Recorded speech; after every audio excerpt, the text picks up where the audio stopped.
Lorsque des patients viennent déposer auprès de nous leurs plaintes, celles-ci sont habillées en quelque sorte de symptômes ou de ressentis comme la peur, la solitude, la culpabilité, la dépression, etc. etc.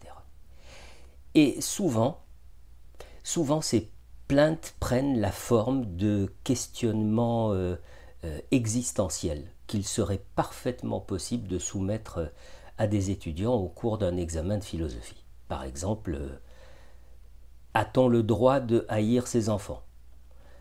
Peut-on encore espérer en l'humanité? L'homme est-il fait pour vivre seul? Est-ce que le suicide est un meurtre de soi, etc., etc. Alors bien sûr, il n'est pas question pour nous de demander aux patients de dérouler le classique triptyque thèse, antithèse, synthèse. En revanche, il me semble qu'il nous appartient d'avoir à l'esprit un certain nombre de données relatives aux questions que se posent ces patients. Et quand j'évoque ces données, j'entends principalement 5 catégories d'éléments. La première catégorie, ce serait l'ensemble des connaissances que nous avons intégrées tout au long de nos cursus. Cursus scolaire, universitaire et tout simplement personnel. La seconde catégorie rassemblerait tout ce que nos propres expériences nous ont appris de la vie. La troisième catégorie, c'est celle du vécu, de notre psychanalyse personnelle. Une quatrième catégorie correspond à la synthèse de tout ce que nous avons intégré de toutes les thérapies, de toutes les analyses pendant lesquelles nous avons accompagné des patients. Parce que chacun de ces accompagnements nous a appris quelque chose, nous a formés, parce que ce sont bien nos patients qui nous forment, n'est-ce pas? Et enfin, cinquième catégorie.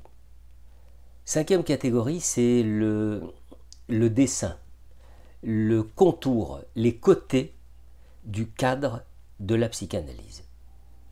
Et dans ce contour, qui délimite très exactement, très précisément ce qu'est la psychanalyse, et donc ce qu'elle n'est pas, et aussi quelle est la fonction du psychanalyste, dans ce contour, il y a en lettres majuscules le verbe entendre. Nous sommes là pour entendre la parole de l'autre, quel que soit cet autre et quelle que soit sa parole. Nous sommes là pour accueillir les mots, mais bien sûr pas seulement, sauf à faire une banale écoute thérapeutique qui ne peut pas porter le nom d'analyse. Donc nous sommes là pour accueillir les mots et pour les réfléchir, c'est-à-dire pour les renvoyer à l'autre, afin que cet autre aille au-delà des premiers mots, qu'il puisse les creuser, les évider, qu'il les presse pour en extraire tout le jus, tout le suc, tout le contenu, afin que l'analysant accroche de nouveaux mots aux mots premiers exprimés et qu'une chaîne se forme petit à petit et que cette chaîne entraîne l'analysant loin, très loin de sa pensée initiale. Maintenant, ce contour que j'évoque, le cadre donc, est-il fait d'une matière rigide, c'est-à-dire d'une matière si rigide que finalement nous pourrions remplacer l'analyste par n'importe quelle pièce mécanique ou électronique, que sais-je? Non, évidemment. Non, évidemment, parce que le cadre évolue selon 2 paramètres, 2 critères. Le premier paramètre, c'est celui de la structure du patient. Et le second paramètre, c'est celui qui fait l'objet depuis trop longtemps d'un débat complètement stérile, à savoir l'évolution de la psychanalyse, ou, pour reprendre le titre d'un ouvrage relativement récent, l'émancipation de la psychanalyse. Vous savez très bien qu'on accuse d'une façon récurrente la psychanalyse d'être figée sur des positions conservatrices face, par exemple, aux troubles du genre, de la famille, des identités. On dit qu'elle est littéralement armurée dans des excès de moralisme et de normativité. Certes. Alors qu'il y ait des psychanalystes correspondant à cette caricature, parce que c'en est une, je n'en doute absolument pas.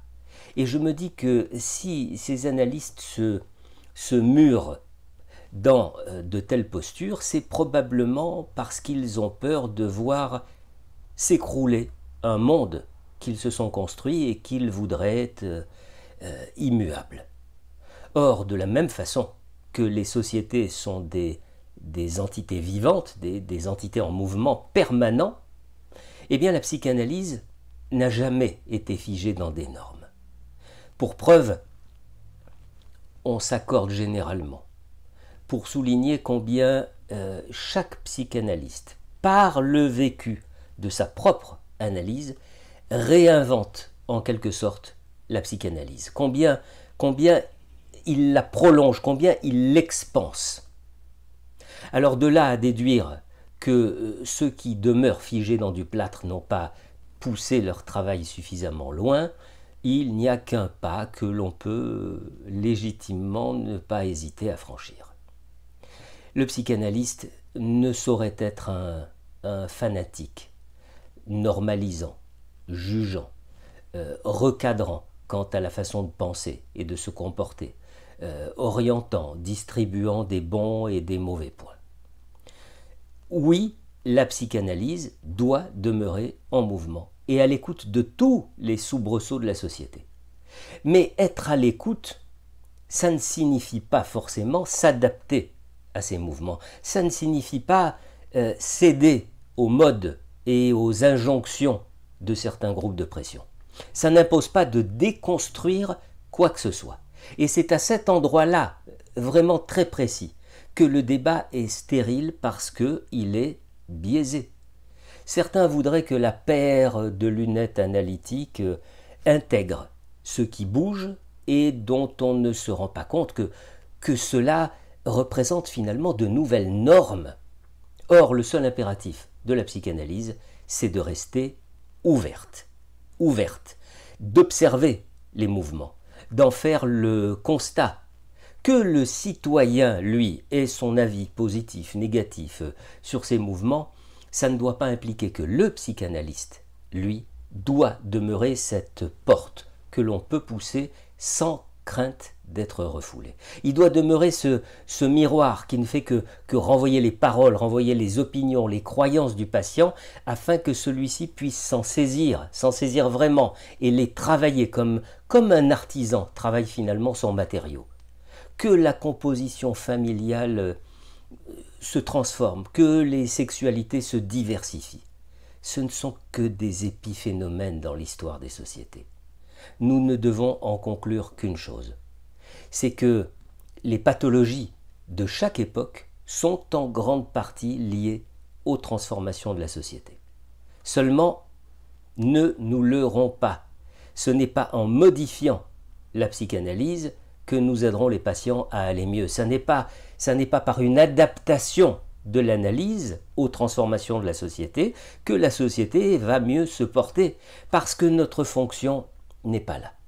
Notre fonction n'est pas de rendre l'individu adaptable au mouvement de la société. Notre fonction, c'est de lui permettre d'exprimer son désir profond, même si ce désir est profondément subversif.